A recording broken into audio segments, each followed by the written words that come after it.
anak-anak semuanya, selamat bertemu kembali dalam PJJ Kimia untuk hari ini.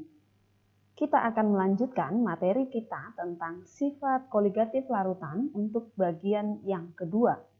Nah, kali ini kita akan membahas tentang penurunan tekanan uap atau biasa disingkat dengan delta P.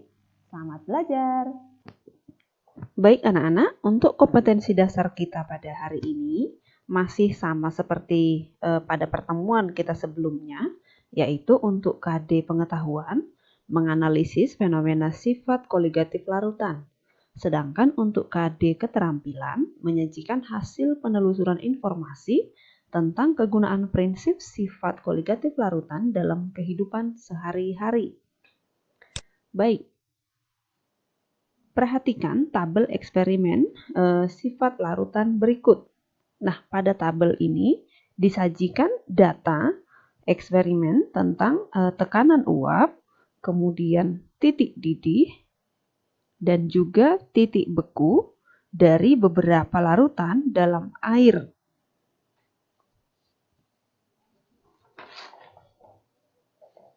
Nah, berdasarkan tabel ini, penambahan gula ke dalam air akan menyebabkan tekanan uap air menjadi lebih kecil atau dengan kata lain adalah turun. Sedangkan titik didihnya naik. Kemudian titik bekunya turun. Nah, besarnya penurunan tekanan uap, kenaikan titik didih dan titik beku yang terjadi pada larutan gula, larutan urea, dan larutan glukosa dengan konsentrasi yang sama adalah sama. Nah, kita boleh perhatikan dari 3 jenis larutan ini dengan perlakuan masing-masing konsentrasi yang sama. Misalnya gula konsentrasi 1 molal, kemudian urea konsentrasi 1 molal, dan glukosa konsentrasi 1 molal. Kalau kita perhatikan di data tabel eksperimen, tekanan uapnya adalah sama, yaitu 17,23. Kemudian titik didihnya juga sama, yaitu 100,52 derajat Celcius. Sedangkan untuk gula, urea, dan glukosa dengan konsentrasi 2 molal, tekanan uap, titik didih, dan titik bekunya juga sama. Nah, maka berdasarkan data eksperimen tersebut, dapat disimpulkan bahwa sifat koligatif larutan adalah sifat fisika suatu larutan yang hanya dipengaruhi oleh jumlah partikel zat terlarut, tetapi tidak dipengaruhi oleh jenis zat terlarut.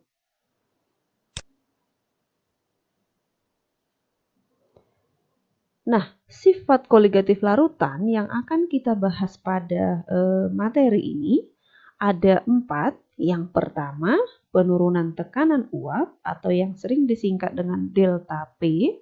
Kemudian yang kedua, kenaikan titik didih atau sering disingkat dengan delta TB.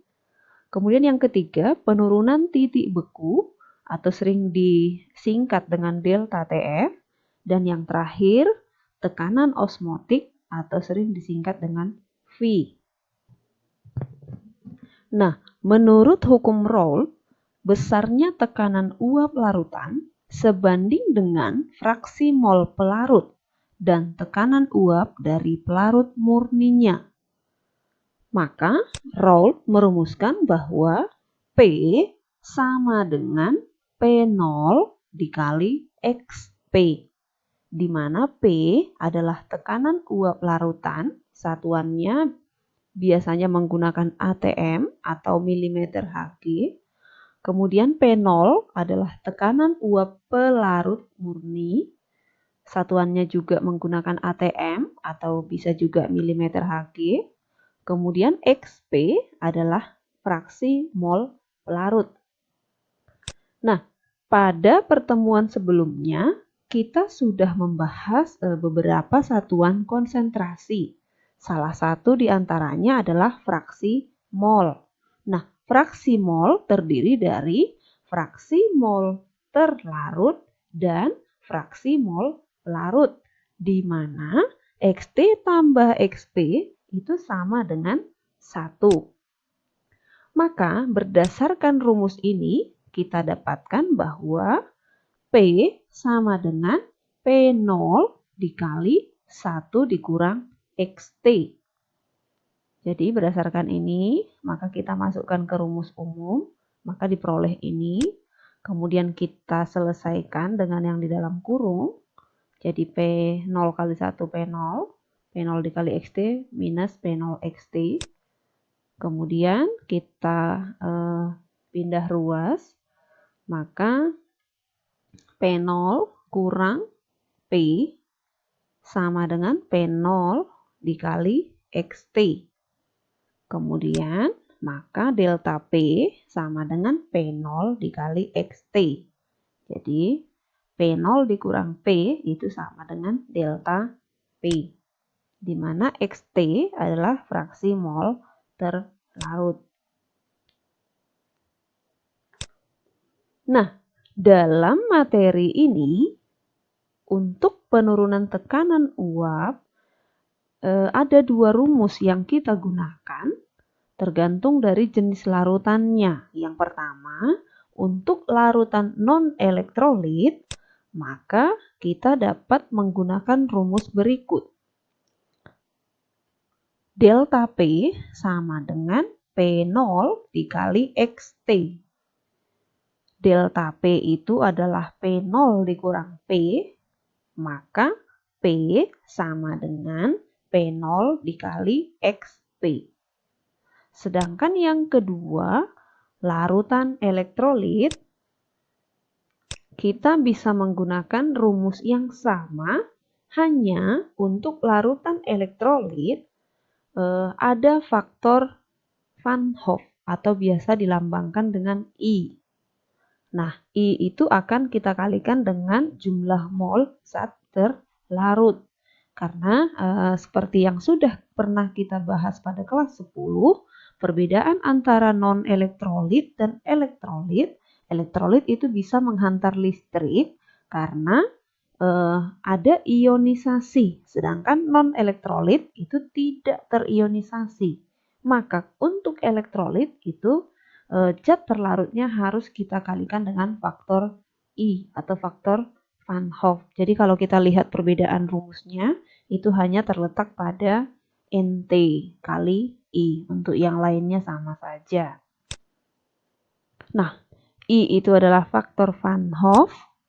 Biasanya bisa kita cari dengan rumus berikut, yaitu I sama dengan 1 ditambah N dikurang 1 dikali dengan alfa, di mana N adalah jumlah ion dalam larutan.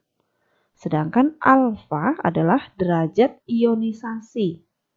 Biasanya untuk larutan elektrolit kuat, alfanya itu sama dengan 1. Maka untuk harga alfa biasanya lebih besar dari 0 dan sama dengan 1. Maksimalnya sama dengan 1.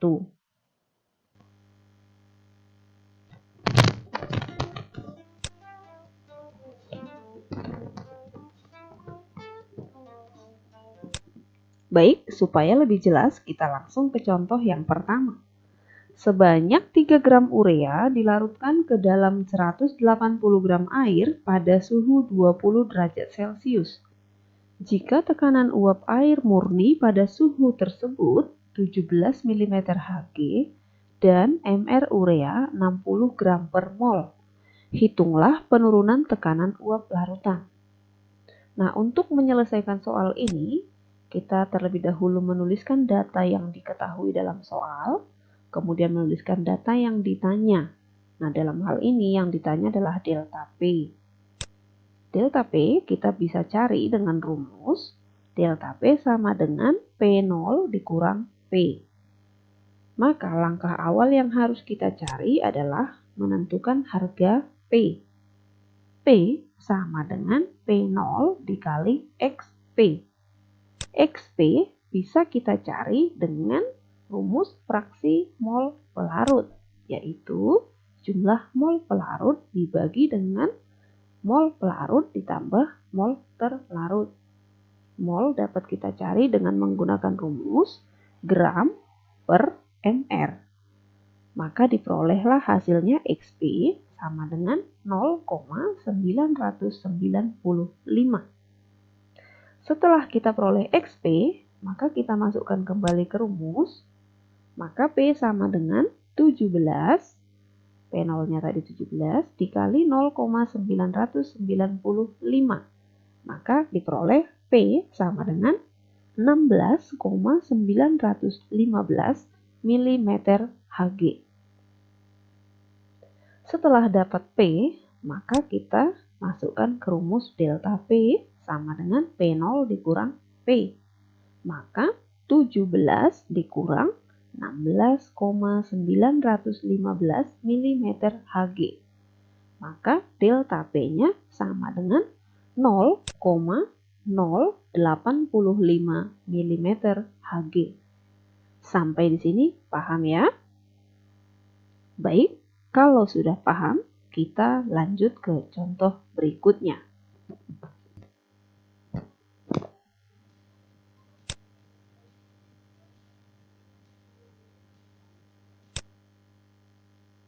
Baik, contoh yang kedua, sebanyak 270 gram glukosa dilarutkan ke dalam alkohol. Tekanan uap jenuh larutannya adalah 60 mm Hg. Jika tekanan uap jenuh alkohol pada suhu yang sama adalah 61,2 mm Hg, tentukan massa larutan tersebut. Nah, soal ini juga sama langkahnya. Yang pertama kita tuliskan dulu data yang diketahui, kemudian kita tuliskan juga data yang ditanya. Dalam hal ini yang ditanya adalah massa larutan. Maka kita mencari terlebih dahulu harga P. P sama dengan P0 dikali dengan XP. Kemudian P sama dengan P0 dikali mol pelarut dibagi dengan mol pelarut tambah mol terlarut. Nah, untuk jumlah mol terlarut bisa kita cari dengan menggunakan rumus gram per mr, yaitu 270 gram dibagi dengan 180 gram per mol. Maka diperoleh 1,5 mol. Kemudian yang ditanya adalah NP. Maka kita masukkan data yang diketahui. P-nya adalah 60, P0-nya adalah 61,2. Kemudian NP-nya kita cari, NT-nya 1,5 mol. Maka diperolehlah hasilnya NP sama dengan 75 mol. Nah, dalam hal ini yang ditanya adalah massa larutan. Massa larutan berarti massa zat terlarut ditambah dengan massa pelarut. Massa zat terlarut di soal sudah diketahui yaitu 270 gram. Sedangkan massa pelarut bisa kita cari dengan menggunakan rumus mol pelarut. Maka massa pelarut bisa kita cari dengan jumlah mol pelarut dikali mr pelarut. Jumlah molnya adalah 75 dikali dengan molnya alkohol adalah 46. Maka hasilnya adalah 3450 gram. Maka massa larutan bisa kita cari yaitu massa pelarut ditambah terlarut. Massa pelarut tadi adalah 3450, kemudian massa terlarut adalah 270 gram, maka hasilnya adalah 3720 gram. Nah, sampai di sini paham ya nak ya? Baik, kalau sudah paham, sekarang kita lihat contoh yang berikutnya.